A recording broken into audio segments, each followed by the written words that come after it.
y también trabajar en el consultorio de endogenética. Este semestre vamos a avanzar en endocrinología. ¿Alguien de acá quiere ser endocrinólogo en adelante? ¿Ha pensado alguna vez o nadie nunca se le ha pasado por la cabeza? Yo sí he pensado. ¿Alguien más? Pero igual tienen que aprender todo lo básico, ¿ya? Es como de cirugía, no todos vamos a ser cirujanos, pero todos tenemos que saber salir sutural por lo menos, ¿no? Hacer férulas y demás cosas. Lo mismo de endocrinología, hay cosas básicas que tenemos que conocer: diagnóstico de diabetes, tratamiento inicial, enfermedades tiroideas, obesidad, lo más común, ¿ya?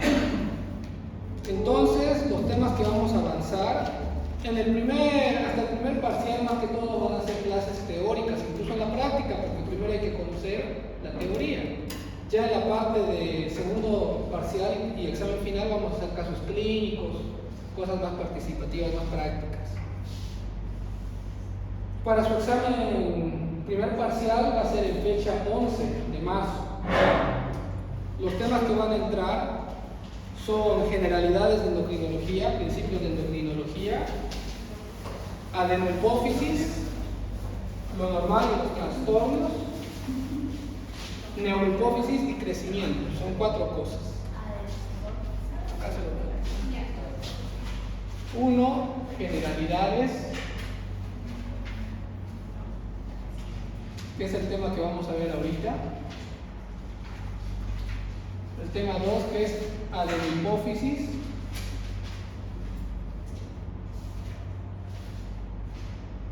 Y dentro de adenohipófisis vamos a ver el funcionamiento normal, la fisiología normal y trastornos.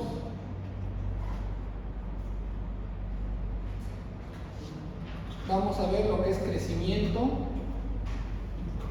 Y dentro de crecimiento vamos a ver talla baja.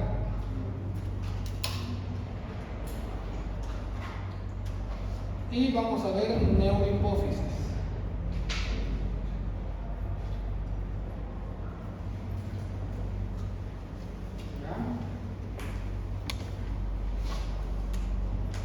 Endocrinología es bonito, ¿ya? Tiene sus complicaciones porque habla mucho de hormonas, receptores, bioquímica, todo ese tipo de sustancias endógenas, lo cual a veces es complicado, pero si aprenden lo básico, que son ejes, clasificaciones, van a poder aprender lo demás, ¿ya?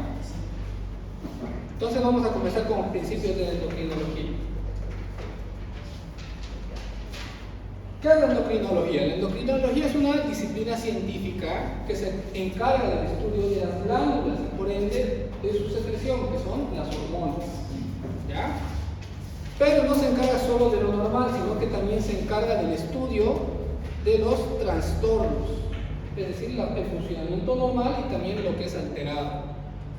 En cuanto a las enfermedades endocrinas, como dice ahí, se pueden dividir en 2 tipos. Y tenemos lo siguiente. Tenemos enfermedades estructurales, es decir, de la estructura y de la forma. Entonces son 2 tipos de enfermedades que vamos a tener endocrinológicamente.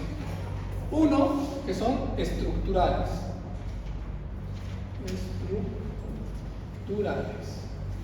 En estructurales nos referimos a la estructura, alteraciones de la forma, de la anatomía, ¿ya? Por ejemplo, en la tiroides podemos tener un nódulo en la tiroides. Ese nódulo puede ser cáncer, puede ser algo benigno, pero es una alteración en la estructura. Eso no significa que la función está alterada. Este puede estar produciendo hormonas en cantidad normal, pero tiene una alteración estructural, tiene un tumor. Y tenemos alteraciones en el funcionamiento.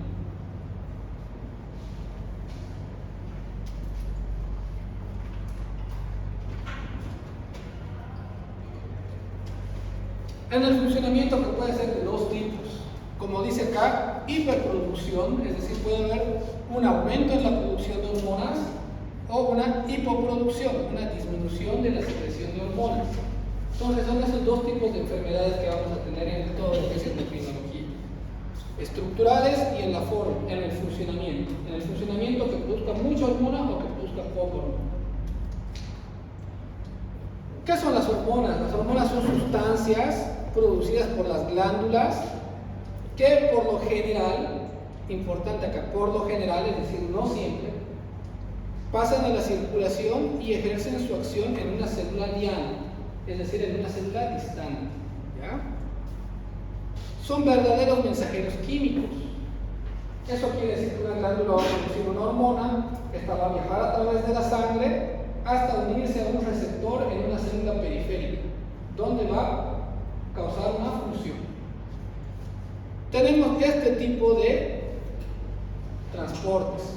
Tenemos lo que son los neurotransmisores, que eso en endocrinología no nos interesa mucho, esto es más neurología. Tenemos las citoquinas y estos últimos tres son los que nos interesan. Hormonas endócrinas, que son estas que secretan a la circulación y actúan en una célula diana. Tenemos las hormonas parácrinas, que son hormonas que se secretan al líquido extracelular para actuar en células vecinas. Y por último tenemos las hormonas autócrinas, que son secretadas al líquido extracelular y que van a actuar sobre esas mismas células. Estos son los ejemplos. Este es un ejemplo de hormona autócrina. Si se fijan, esta es una célula que produjo una hormona, la liberó al líquido extracelular y que está actuando en la misma célula. Esta es una forma de señalización parácrina.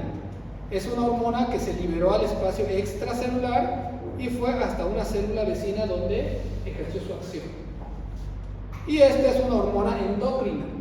Esta célula produjo una hormona, esta pasó a la circulación sanguínea y de esa manera llegó a una célula distante para producir su efecto. ¿Dudas?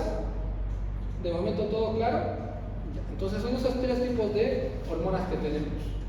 Autócrinas sobre la misma célula, parácrinas sobre células vecinas, ambas al líquido extracelular, y las endócrinas que van a la circulación sanguínea para llegar a una célula. En cuanto a las funciones de las hormonas, todas estas de acá son glándulas. El cerebro es una glándula, la hipófisis, glándula pineal, testículo, los ovarios, el páncreas, tiroides, el timo, la glándula suprarrenal, todas son glándulas que van a producir hormonas. Ejemplos de hormonas que tenemos acá. Hormonas producidas por la hipófisis, son 6 tipos de hormonas. Tenemos la hormona del crecimiento. ¿Ya? ¿Qué funciones tiene la hormona del crecimiento? La hormona del crecimiento en los niños nos ayuda al crecimiento longitudinal, es decir, a la estatura. En las personas adultas, la hormona del crecimiento, ¿creen que tiene alguna función o no? ¿Usted, doctora, cree que tiene alguna función? Lo que crea, puede no saber, es estudiante todavía, no hay problema. ¿Ya? ¿Alguien más cree que tiene una función la hormona del crecimiento en alguien adulto? ¿Qué función cree que tiene? Exacto, todo lo que es el desarrollo. Puede que uno ya no crezca en estatura. ¿Por qué? Porque el cartílago del crecimiento ya está cerrado. Pero sí hay un crecimiento muscular, óseo y de todos los tejidos. Entonces, igual sirve a las personas adultas. Otras hormonas que se liberan son la FSH, que en la mujer va a estimular a la maduración del folículo ovárico. En el hombre, a la espermatogénesis. La LH, que en la mujer va a estimular a la producción de estrógenos y en el hombre la testosterona. La ADH, que es la hormona antidiurética, que va a participar en todo lo que es la osmolaridad de la sangre y el volumen sanguíneo. La ACTH, que es la responsable de la producción del cortisol. Sin cortisol nadie puede vivir. La TSH, que es la responsable de la formación de hormonas tiroideas. La prolactina, que es la responsable de la producción de leche durante la lactancia, y la oxitocina, que tiene función en el músculo del útero, participa en la contracción en el trabajo del parto y la contracción de la mama durante la lactancia. Entonces esas son las funciones de estas hormonas que hemos visto. Estas hormonas se clasifican de diversas maneras, ¿ya? Por su composición, por su estructura, son 3 tipos de hormonas. Hemos visto que por su señalización son 3 tipos de hormonas, ¿no ve? ¿Qué tipos de hormonas hemos visto? Autócrinas, endócrinas y parácrinas. También se clasifican por su estructura, y por su estructura tenemos 3 tipos. Hormonas proteicas, hormonas esteroides y hormonas aminas. ¿Ya? ¿Por qué se clasifican de esa manera? ¿Por qué? Porque están formados por estos precursores. Las hormonas proteicas están formadas por aminoácidos. Las hormonas esteroideas están compuestas por colesterol. Y las aminas compuestas por tirosina. Es importante conocer esta clasificación porque van a tener ciertas diferencias en su mecanismo de acción, en su transporte y en funciones que tienen más adelante que vamos a ver. Hormonas proteicas. Estas son sus características. Estas se almacenan antes de su secreción y se secretan mediante exocitosis. Eso lo hemos visto en primer año, ¿no? Lo han visto en histología, lo han visto en fisiología, que es la exocitosis, que es la endocitosis. Se sintetizan como pre-prohormonas y luego prohormonas antes de convertirse en la forma activa. Ahorita vamos a ver unos dibujos para que entiendan mejor. Y son hidrosolubles, por lo cual se disuelven en el plasma sanguíneo. Ejemplos. Tenemos ejemplos de estas hormonas que son las siguientes. Ejemplos como la TSH, ACTH, FSH y LTH, que son producidas en la neurohipófisis. Oxitocina y ADH, producidas en la neurohipófisis. Insulina, glucagón en el páncreas, calcitonina en la tiroides, renina y eritropoyetina en el riñón y hormona gonadotrofina coriónica humana en la placenta. Esas son hormonas proteicas. Y esto de acá es un esquema de cómo es su síntesis. Si se fijan acá, está el núcleo. En el núcleo se va a producir un ARN mensajero. ¿Ya? Este ARN mensajero va a pasar a esta parte de acá que se llama retículo endoplasmático rugoso. Va a pasar en forma de pre-prohormona. Después se va a convertir en prohormona y va a pasar al aparato de Golgi, como vemos acá. Retículo endoplasmático rugoso y después pasa al aparato de Golgi, donde va a ser una hormona activa y se almacena en esta parte de acá, en vesículas. Y ante un estímulo, vemos acá estímulo, aumento del calcio del AMP cíclico, estas vesículas van a, por exocitosis, liberar la hormona. Entonces esa es la síntesis de hormonas proteicas. ¿Ya? Recuerden, ADN genera un ARN mensajero. Este ARN mensajero pasa acá, al retículo endoplasmático, como preprohormona, que se transforma en prohormona y pasa al aparato de Golgi, donde se transforma en hormona activa, se almacena en vesículas en esta parte y ante un estímulo se libera el torrente sanguíneo. Esa es la síntesis de las hormonas proteicas. Y acá está un ejemplo. ¿Ya? Fíjense, este de acá es el núcleo, ahí está el ADN, el ARN mensajero, el retículo endoplasmático rugoso y está la preprohormona. De acá va a pasar con prohormona al aparato de Golgi, se almacena en estas vesículas y ante un estímulo se libera a la circulación. ¿Ya? Este es un ejemplo de la insulina. ¿Alguien tiene algún familiar diabético acá? ¿Ya? ¿Qué tipo de diabetes sabe? ¿Tipo 1, tipo 2? ¿Ya? Tenemos varios tipos de diabetes, ¿ya? Tenemos más de 30 tipos de diabetes. Las más comunes y las más conocidas son la tipo 1 y la tipo 2. Hay un laboratorio que se solicita que se llama péptido C de los diabéticos, que es para ver la reserva de insulina que tienen. Si no tienen reserva de insulina, se les da insulina. Si tienen reserva de insulina, se les dan tabletas. Ya tienen una bomba de insulina. Claro, debe ser tipo 1 entonces. ¿Por qué? Porque el páncreas ya no está produciendo insulina. Ahora, con esto, ¿a qué me voy? ¿Qué es lo que quiero que entiendan? Porque diabetes como tal, vamos a avanzar en el tema de diabetes. Quiero que veamos esta imagen de acá. Lamentablemente está borrosa esta imagen. La imagen está bien, es este dato de acá que no está bien. Acá dice preproinsulina. La preproinsulina tiene 4 cadenas. Fíjense, tiene una acá, tiene otra amarilla acá, tiene otra roja acá y tiene otra acá.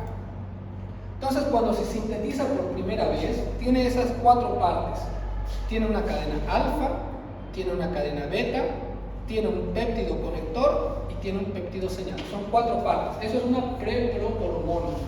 ¿Ya? ¿Qué pasa? Hay una lisis en esta parte. Cuando pasa acá al aparato de Golgi, esta parte se separa y quedan 3 partes. Y esto se llama prohormona. Acá vemos proinsulina, ¿no ve? Acá es proinsulina. Se separa esta parte y se transforma en proinsulina, que tiene 3 partes. Cuando se separa esta parte de acá, quedan una cadena alfa y una beta, alfa y beta. Y esta es la insulina, la hormona activa. Y esta parte de acá se separa de la hormona. ¿Alguna duda sobre eso? ¿Alguna duda o no han entendido nada? Otra vez, doctor. Ya. Esto es importante. Cualquier duda pregunten. Ya les he dicho, la nota no interesa, es un papel, las cosas que aprenden, eso es lo que interesa acá. Entonces, todas las hormonas proteicas se sintetizan como preprohormona. Todas, ¿ya? Un ejemplo le estamos dando acá a la insulina. La insulina se sintetiza como proinsulina, que tiene 4 partes. Tiene una cadena alfa, una cadena beta, un péptido conector y un péptido señal. Y está acá. Cuando está acá, se separa esta parte de acá. El péptido señal se separa y quedan 3 partes. Y esto es una prohormona, en este caso proinsulina. Esta no tiene ningún efecto, no es activa, ¿ya? Para que tenga un efecto tiene que ser insulina pura. Y por eso se separa esta parte de acá, que es el péptido C, y queda en una cadena alfa, una cadena beta, unida por 2 puentes de disulfuro, que es la insulina, la hormona activa. ¿Ya? Y esta hormona activa es la que se va a almacenar en estas vesículas para cuando haya algún estímulo, se liberan al torrente sanguíneo y cumplan su efecto. ¿Ya? ¿Esa es la insulina humana que se pone en los diabéticos de coma? Esa es la insulina que se pone. Ellos no se colocan proinsulina ni preproinsulina porque estas no tienen efecto. Ellos se colocan insulina. Entonces, una hormona proteica para ser activa tiene que estar separada. Al inicio es pre-prohormona, luego prohormona y al final es la hormona que tiene efectos biológicos, la hormona activa. ¿Ya? Esa es la parte de la síntesis proteica.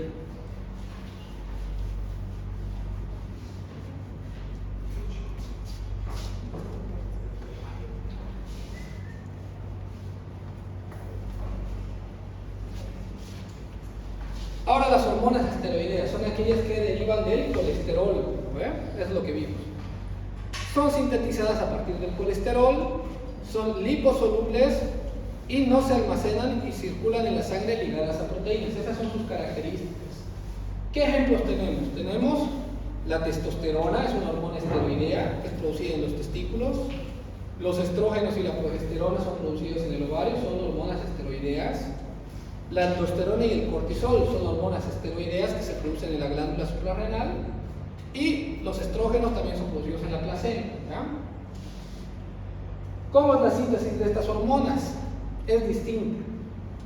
Esto de acá han avanzado en bioquímica, ¿no ven? Primer año, segundo año. ¿Qué es esto de acá? Es un ciclo exilo. ¿Por qué? Porque tiene 6 partes. 1, 2, 3, 4, 5, 6. 6 partes. Esto de acá es un ciclo pentilo. ¿Por qué? Porque tiene 5 partes. Entonces, todas estas hormonas tienen una misma estructura, si se fijan. Son 3 cicloexilos más un ciclo pentano. Acá tenemos las estructuras de las hormonas esteroides. El cortisol, la aldosterona, la testosterona y el estradiol. Fíjense, todas tienen en común eso. Tienen 1, 2, 3 y 1. 1, 2, 3 y 1. 1, 2, 3, 1. 1, 2, 3, 1. Y ya varían después en los átomos de carbono y demás. Pero todas tienen esa misma composición básica. 3 anillos cicloexilo más un ciclopentilo, combinados en una estructura única. Esas son las hormonas esteroideas. ¿Y cómo es su síntesis? Es distinta a la de las proteínas. Estas se sintetizan a partir del colesterol, en el núcleo pasan al retículo endoplasmático liso, en este caso, no el rugoso como las proteínas, y no pasan al aparato de Golgi, directamente se liberan a la célula y se liberan a la circulación sanguínea. Entonces estas no se almacenan en vesículas como las proteínas. ¿Ya? Recuerdan acá que vimos que las proteicas se almacenan acá en proteínas y pasan por rugoso, aparato de Golgi, se almacenan y ante un estímulo se liberan. Las esteroideas son distintas. Pasan al retículo endoplasmático liso y pasan directamente acá al espacio extracelular y se liberan a la sangre, no se almacenan. Un ejemplo, la liberación del cortisol. Acá tenemos el colesterol, viene a la mitocondria, esta se transforma en pregnenolona, esta se transforma en cortisol y se libera a la sangre directamente, no se almacena. ¿Ya? Y en cuanto a las hormonas amínicas, tenemos dos tipos de hormonas amínicas. Tenemos ellas que son formadas en la glándula tiroidea, que son la tiroxina y la trillodotironina, es decir, la T3 y la T4. Estas son liposolubles. Y la médula suprarrenal forma la adrenalina y la noradrenalina, que son hidrosolubles. Estas son hormonas amínicas que derivan de la tiroxina. ¿Ya? En resumen, es este de acá el resumen. 3 tipos de hormonas según su estructura. Las peptídicas que se almacenan en vesículas secretoras, las esteroideas no se almacenan y las aminas se almacenan igual en vesículas secretoras. En cuanto a su solubilidad, las peptídicas hemos dicho que son hidrosolubles, las esteroideas liposolubles y las aminas varían. Acá tenemos las que son la adrenalina y la noradrenalina son hidrosolubles y las tirosinas son liposolubles, la T3 y la T4. Y en cuanto a sus receptores, es importante también. Estas tienen un receptor extracelular. ¿Cómo está formada la membrana de una célula? Eso lo han visto igual en años iniciantes, ¿no? En histología y demás. ¿Cuál es la composición de una célula, de la pared, de la membrana celular? Eso es una doble capa lipídica, es decir, la pared de la célula es grasa básicamente, es colesterol, es lípido. Entonces, si tenemos acá una célula y tenemos que su membrana es formada de colesterol, las hormonas peptídicas, al ser proteínas, no pueden atravesar esto. Entonces tienen que unirse a un receptor que esté acá, en la membrana. Por eso tienen receptores extracelulares. Vienen las proteínas, se unen a su receptor y el receptor envía un segundo mensajero que va haciendo sus funciones ahí adentro. En cambio, en el caso de los esteroides, tienen un receptor intracelular. Tienen un receptor acá. ¿Por qué? Porque estas, que son hormonas esteroideas, pasan por la membrana como si nada, porque son grasa también, igual que la membrana. Entonces pueden entrar y actuar en su receptor intracelular. ¿Ya? Y en el caso de las aminas, son diferentes.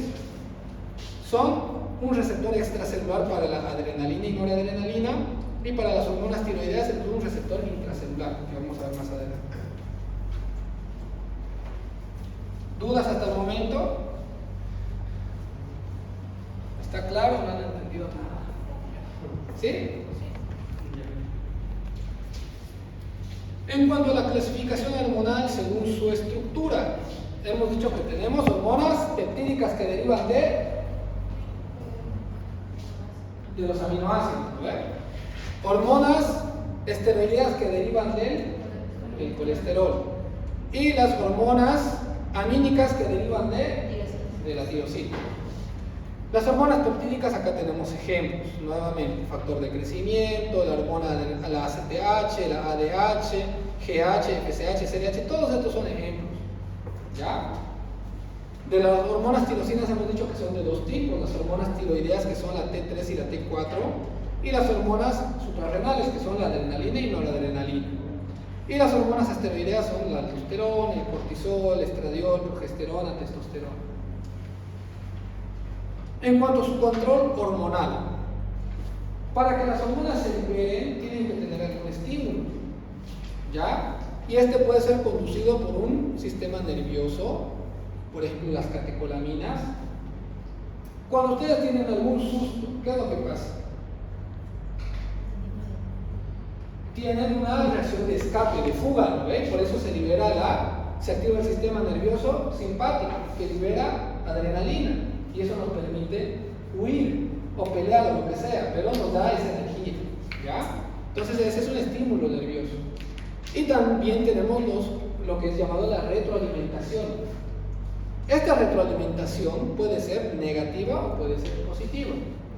La retroalimentación negativa hace que el exceso de hormona vaya seguido de una disminución de su producción. Eso es lo que vimos más temprano en la clase práctica y que vamos a ver en la clase práctica que viene. Y la retroalimentación positiva es una comunicación retroactiva que contribuye a mejorar un proceso. Vamos a ver ejemplos ahorita. esto de acá. Tenemos acá ejemplos de ambos. Este de acá. Este punto de acá va a producir una hormona que estimula a que esta produzca otra hormona y esta va a inhibir la producción de hormona de acá. Eso es retroalimentación negativa. Y retroalimentación positiva es esta de acá sintetiza una hormona que va a estimular a esta de acá a producir otra hormona que va a venir a estimular a esta de acá a producir más hormona. ¿Ya? ¿Entienden la diferencia entre ambos? ¿Sí? O sea, Entonces, tenemos retroalimentación positiva y negativa. La negativa va a inhibir, la positiva va a estimular. Acá hay un ejemplo. El hipotálamo va a producir TRH, ¿ya? Que es la hormona liberadora de tirotrofina. Entonces tenemos acá el hipotálamo produce la TRH. Esta TRH va a viajar por la circulación hipotálamo hipofisaria a la adenohipófisis. Esta va a producir TSH. La TSH va a viajar por la sangre hasta la tiroides. Va a estimular a la producción de T3 y T4. Y estas hormonas de acá van a enviar una señal acá y acá diciéndole que ya no produzcan más porque ya están en una cantidad adecuada. Esa es una retroalimentación negativa. ¿Ya? ¿Queda claro? ¿Sí? Ya, eso es retroalimentación negativa. Y eso es lo que está en este grupo de acá. Hipotálamo produce TRH, estimula la producción de TSH, la TSH va a la tiroides y estas hormonas de acá mandan una señal negativa para ya no producir más hormonas. Viene la hipófisis y el hipotálamo indicando que se cese la producción de hormonas. Eso es retroalimentación negativa, que esta está presente en todo el sistema endocrino, con excepción del ciclo del estrógeno. En el estrógeno es una retroalimentación positiva, es decir, acá vemos, la adenohipófisis va a producir LH. Esta LH va a ir al ovario y le va a estimular a producir estrógenos. Y estos estrógenos van a ir a la adenohipófisis a estimular a que produzca más LH, es como si fuera un círculo vicioso. ¿Ya? Hemos visto que acá inhibe, en cambio acá es una estimulación continua. Eso es retroalimentación positiva y acá es retroalimentación negativa. En cuanto a las variaciones cíclicas de las hormonas, esto es importante que lo conozcan porque cuando uno pide hormonas en endocrinología a un paciente, no le dice hágase esta hormona y listo. Uno le tiene que dar horarios, hágase el cortisol a las 8 de la mañana, hágase prolactina a las 8 de la mañana, hágase a las 4 de la tarde, o sea, uno da horarios. Y esto es importante, ¿por qué? Porque tenemos producciones de hormonas que varían, no se secretan de la misma manera todo el día. ¿Ya? Ahorita vamos a ver unos ejemplos. Tenemos los ritmos ultradianos, que tienen menores duraciones y una mayor frecuencia que los ciclos circadianos y los infradianos. Un ejemplo es la GnRH. Por ejemplo, 5 miligramos de GnRH es la producción normal. Ustedes no producen todo el día 5 miligramos. Es así. Acá vamos a poner 8 de la mañana, 12 del mediodía, 16 horas y 23 horas. La GnRH se produce de la siguiente manera. En picos. Es decir, si ustedes lo piden en un horario determinado, puede que lo encuentren acá y ustedes van a pensar que están produciendo poca cantidad. O en algún momento van a solicitarlo acá y van a pensar que se está produciendo mucha cantidad. Eso es un ciclo ultradiano. Son picos, se produce a lo largo del día en varios picos. ¿Ya? Y un ejemplo de ese es la GnRH. Por eso es que la GnRH no se solicita en laboratorio porque puede salirnos alterado. Podemos medirlos tanto aquí abajo como acá arriba. Por eso no se solicita. Ritmos circadianos tienen duraciones intermedias, tienen menor frecuencia que los ultradianos, pero mayor que los infradianos. Por ejemplo, el cortisol. El cortisol se secreta de la siguiente manera. Tiene un pico a las 8 de la mañana y después todo el día está bajo. A las 4 de la tarde tiene un pequeño pico y a las 23 horas es donde menos se produce. Entonces, ¿qué pasa? Si a un paciente ustedes le indican un examen de cortisol, no le indican el horario y el de laboratorio tampoco sabe, si él le toma a las 11 de la mañana, a las 11 de la noche, un ejemplo, va a salir bajo y se van a alterar porque van a decir no está produciendo cortisol. Es por eso que uno tiene que saber a qué hora solicitar. En este caso solicitaríamos a las 8 de la mañana. ¿Ya? Ese es un ritmo circadiano. Y tenemos los ritmos infradianos, que tienen mayores duraciones que estos tres tipos, tienen una menor frecuencia que los ultradianos y circadianos. Un ejemplo son las hormonas ováricas, que se secretan su pico cada 28 días, ¿no? En el ciclo femenino. Entonces, infradianos cada 28 días o incluso una vez al año, circadianos cada 24 horas como el cortisol, y los ultradianos, que son varios picos al día que se liberan. Eso nos sirve para ver cuándo vamos a solicitar laboratorios. ¿Ya? ¿Hay duda de esto? No. Ya, entonces quedó claro.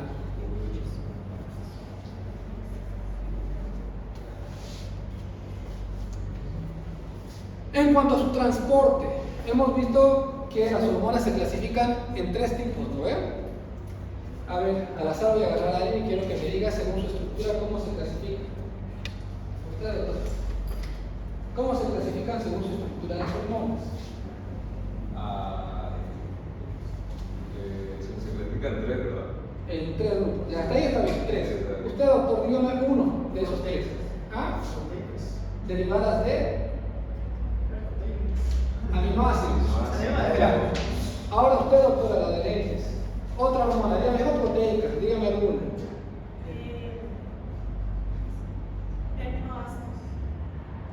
No, las proteicas derivan del aminoácido, pero ahora dígame otro tipo de hormonas. Son tres tipos, ya me dijo él, proteicas que derivan de los aminoácidos. ¿Cuál más? ¿Alguien? Esteroideas que derivan de colesterol. Y falta un grupo más. Las amínicas que derivan de la tirosina. Entonces son tres tipos que hemos visto que son importantes porque van a tener diferencias. Y esta es una de las diferencias de las que vamos a ver. Su transporte. ¿Ya? Los peptídicos o proteicos, que es lo mismo, son hidrosolubles y por ende van a circular libres en el plasma, no se unen a proteínas, circulan libres. Un ejemplo, la insulina circula libre en la sangre, no está unida a una proteína transportadora. Tenemos las catecolaminas, que igual son hidrosolubles y se transportan libres en la sangre, no están unidas a proteínas. Y tenemos las hormonas tiroideas y las esteroideas, que son liposolubles. Entonces estas tienen que unirse a proteínas para su transporte. ¿Ya? Acá dice, hormonas unidas a sus proteínas carecen de actividad biológica. Eso quiere decir que para que una hormona cumpla una función tiene que separarse de la proteína. Hormonas que circulan libres son capaces de ejercer sus acciones. Son hormonas activas, como hemos dicho de la insulina, que es una hormona activa. Un ejemplo acá. Tenemos una glándula que está produciendo una hormona, síntesis y secreción. ¿Qué es síntesis? ¿Saben qué es síntesis?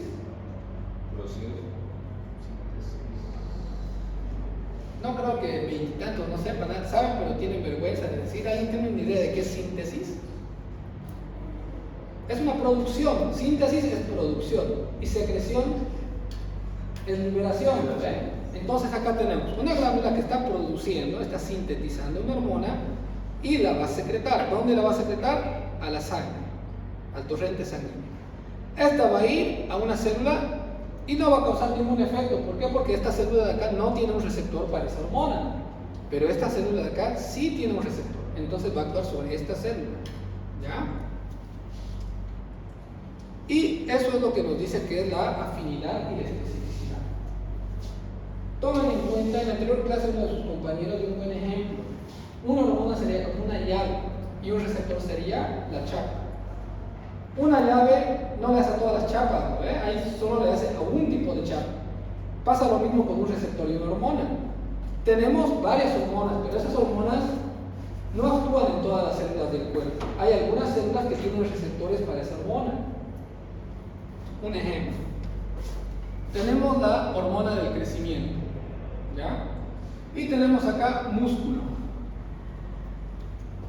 Y tenemos acá la tiroides. Ambos tienen células, un miocito y un tirocito. ¿Ya?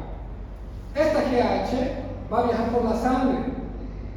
¿Va a actuar sobre esta? No, porque esta no tiene un receptor para GH. Pero el músculo sí tiene receptores para GH. Entonces va a venir y sobre este sí va a poder cumplir su función, que es hacerlo crecer, pero en la tiroides no. ¿Ah? Con eso nos estamos hablando de lo que es alta afinidad.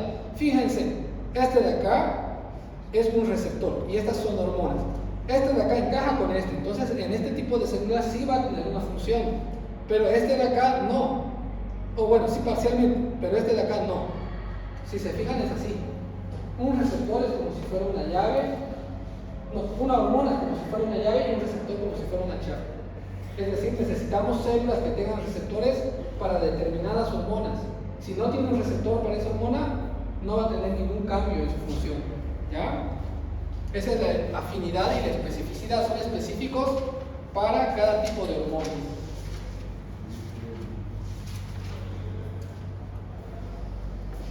Receptores, esta parte es la parte más fea, ¿ya? Porque es netamente estructuras, bioquímica.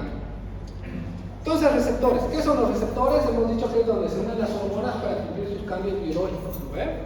Tenemos tres tipos de receptores, en realidad dos. Unos que son receptores de membrana, es decir, tenemos acá una célula y estos van a tener su receptor acá, en la membrana.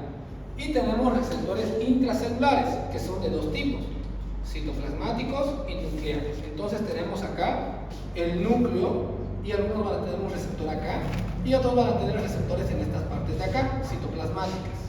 ¿Ya? Entonces son dos tipos de receptores, receptores de membrana y receptores intracelulares. Y los intracelulares son de dos tipos, nucleares y citoplasmáticos. Receptores de membrana, tenemos cuatro tipos de receptores de membrana. ¿Ya? En la práctica clínica no les van a ser de mucha utilidad, a menos que hagan la endocrinología, pero por lo menos conozcanlo. Tenemos los receptores acoplados a proteína G. Ejemplos de estos tenemos estos de acá, esas hormonas. Receptores con dominio tirosina quinasa, un ejemplo, la insulina. Canales iónicos, la acetilcolina. Y receptores acoplados a enzimas como la hormona de crecimiento, la prolactina, el óxido nítrico. ¿Ya? Este es un ejemplo de hormona de membrana. Existen más de 30 tipos de receptores de membrana. Son 4 que se subdividen en más de 30 tipos. Este es un ejemplo que no es necesario que se lo aprendan, pero por lo menos les voy a hacer un ejemplo para que puedan entenderlo bien. ¿Ya? Entonces tenemos una membrana. Acá tenemos, este es un receptor 7 dominios transmembrana porque tiene 7 dominios. 1, 2, 3, 4, 5, 6, 7. Tenemos una hormona que va a venir, va a viajar por la sangre y se va a unir a este receptor. Este receptor está acoplado a una proteína G. Ese es ejemplo de una proteína G. La proteína G tiene 3 subunidades. Una alfa, una beta y una gamma. Al unirse el receptor acá, va a estimular que se active esta proteína G y se va a separar la subunidad alfa. Esa separación va a hacer que haya un cambio del ATP a AMP. Entonces ATP se transforma en AMP cíclico. Esto va a permitir que esta subunidad alfa viaje hasta la membrana celular y se va a activar la vía de la fosfolipasa 2, la PL2. Esta vía de la fosfolipasa 2 va a tener dos vías de segundos mensajeros. Una vía del inositol 3-fosfato y otra vía del diacilglicerol. Por cada una de estas vías se van a desencadenar vías enzimáticas hasta llegar al núcleo y cumplir una función. Entonces es algo complicado en sí, porque hay varios segundos mensajeros, pero es así que funcionan las cosas. Como les digo, no les voy a pedir que aprendan los nombres, inositol 3-fosfato, diacilglicerol, su unidad alfa y demás cosas, porque eso es memoria, y la memoria de aquí a 2 semanas se la van a olvidar. Pero por lo menos quiero que se queden con el concepto de que esta es la función de una hormona. Una hormona viene a un receptor, este receptor va a activar a otras sustancias, estas van a producir otras sustancias y van a generar una cascada de sustancias hasta llegar al núcleo. Y en el núcleo van a ejercer su acción. El ADN va a formar un ADN cíclico que va a pasar al retículo endoplasmático rugoso, que va a pasar al aparato de Golgi y que va a pasar al citoplasma y posterior liberación de un efecto. Eso es endocrinología. No es necesario que aprendan todo eso, pero por lo menos tener el conocimiento de cómo sucede. ¿Ya? Este es el ejemplo de una proteína asociada a una proteína G. Y esta de acá es de una hormona esteroidea, es distinto. Si se fijan acá, la hormona entra directamente a la célula. No tiene un receptor de membrana. ¿Por qué? Porque esta puede pasar. Viene directamente hasta el núcleo y todos los pasos que hemos visto, esta lo hace dentro del núcleo. ¿Ya? Entonces, nombres no es necesario que se lo aprendan, pero sí que sepan cómo funciona. Y bueno, esa es la parte de la clase teórica del día de hoy. ¿Alguna duda que tengan? ¿Preguntas?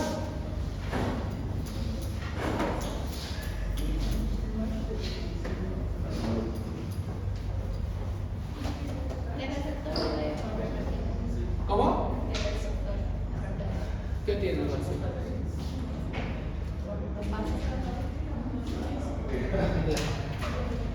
Entra a la célula. Después del citoplasma va a entrar directamente al núcleo. En el núcleo se activan, producen un ADN que va a hacer una transcripción del ARN mensajero y esta va a ser una traducción y va a pasar a esta parte de acá que es la síntesis proteica que hemos visto. Primero, el retículo endoplasmático que produce la preprohormona. De ahí pasa al aparato de Golgi que produce la prohormona. Se almacenan en vesículas y son liberadas como hormonas activas. ¿Ya? Es eso, pero como les digo, no es necesario que se lo aprendan esos pasos. Sí la clasificación, sí el transporte, sí la función de las hormonas. ¿Ya? A ver, vamos a hacer unos ejemplos.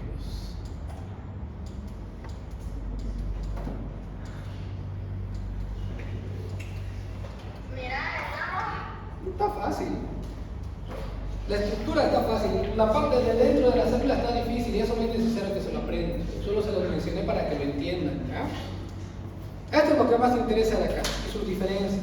¿Ya? ¿Hasta qué hora es esta clase teórica? 6:40. Uy, tenemos una hora. Tenemos tiempo libre. ¿Tienen dudas? ¿Quedó claro o no han entendido nada? ¿Entendido? ¿Quedó claro? ¿Cómo? Sí. En la clase práctica vamos a ver retroalimentación, la hipófisis y enfermedades de la hipófisis. ¿Ya? Doctor, esos tres tipos de hormonas, por ejemplo, ahí entran todo lo de la hipófisis, la hipófisis. Todos pertenecen a uno de estos tres grupos. ¿Ya? Por eso acá incluso, mira, ahí están. Estas de acá, estas son proteicas. Todas estas de acá son proteicas. Las de la esteroidea son la testosterona, el estrógeno, el cortisol y demás que están por acá. A ver. Acá. Estas son esteroideas. Testosterona, estrógeno, aldosterona, cortisol. Y las derivadas de las aminas son las hormonas tiroideas y las catecolaminas.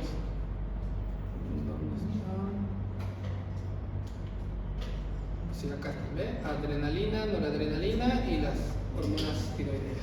¿Ya? Estas diferencias son importantes.